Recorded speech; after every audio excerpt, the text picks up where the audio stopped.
पीछे দিয়ে উল্টা পড়িস না পাটে না না রুক না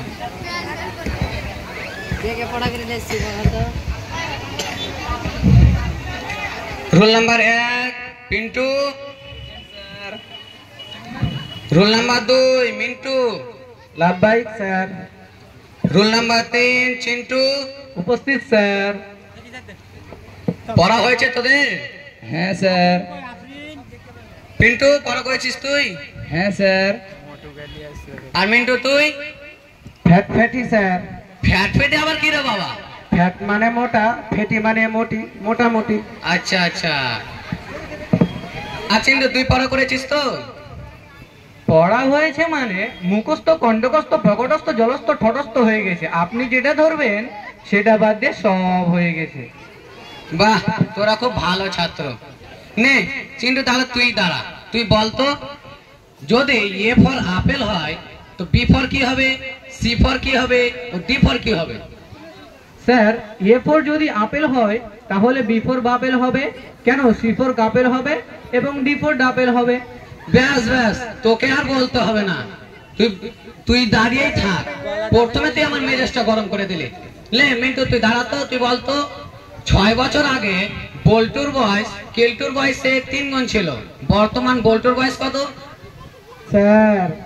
বল্টুর বাবাকে আমি জিজ্ঞাসা করে কালকে আপনাকে বলে যাব যে বল্টুর বর্তমান বয়স কত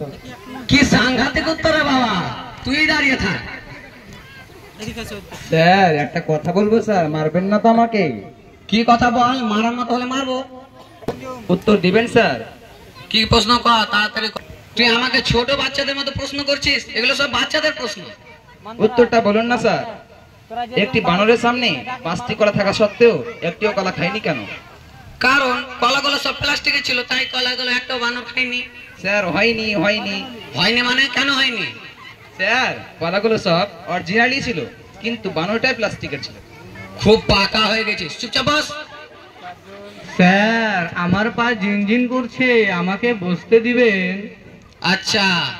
তোকে বসতে দেব তুই যদি একটা উত্তর পারিস তাহলে কি প্রশ্ন স্যার বলতো ঐতিহাসিক ঘটনা কাকে বলে ঐতিহাসিক ঘটনা স্যার ইতিহাস পরীক্ষার দিন যদি কোনো ছাত্র টুকলি করতে গিয়ে ধরা পড়ে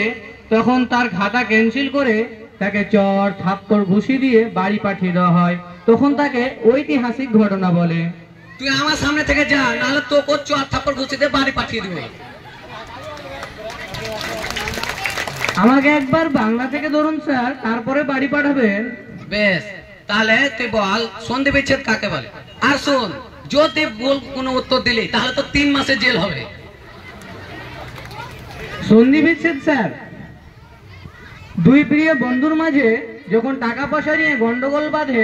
তখন তারা মারামারি করে একে অপরে বিচ্ছেদ হয়ে যায় এবং তাদের মধ্যে মুখ দেখা দেখি পর্যন্ত হয় না তখন তাকে সন্ধি বিচ্ছেদ বলে আজকে আমার হাতে ব্যথা তাই তুই বেঁচে গেলি নাহলে তোকে আজকে মেরে ঠিক করে দিতাম নে পিন্টু তুই দাঁড়া তুই বল তো মুরগি খুলনাতে ডিম পারে আর আরবি কি বল এত সহজ প্রশ্ন করলেন স্যার এটা তো আমি এমনিতে বলে দেবো আমি তো ছোট থেকে আরবিতে পাকা হয়েছে হয়েছে আরবিটা বল ঠিক আছে স্যার বলছি মুরগি খুলনাতে ডিম পারে এর আরবি হবে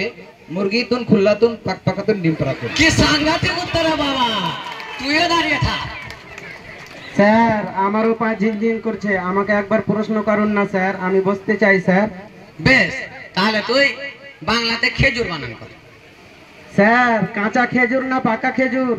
তোকে ওসব বলতে হবে না তোকে খেজুর বানান করতে বললাম খেজুর বানান কর স্যার গাছের খেজুর না পড়া খেজুর আরে বাবা তোকে খেজুর বানান করতে বললাম খেজুর বানান কর না খেজুর বানান স্যার খয়েকার খেয়ে গুজুর গুজুর গুজুর গুজুর না খেজুর বাহ খুব হয়েছে তোকে আর বসতে হবে না তুই দাঁড়িয়েই থাক স্যার আমাকে আর একটা প্রশ্ন করুন না স্যার আচ্ছা ঠিক আছে তাহলে তুই বাংলাতে বালতি বানান কর আর শোন যদি বাংলাতে বালতি বানান করতে গিয়ে উল্টো পাল্টো বানান করলি তাহলে তো 6 মাসের জেল হবে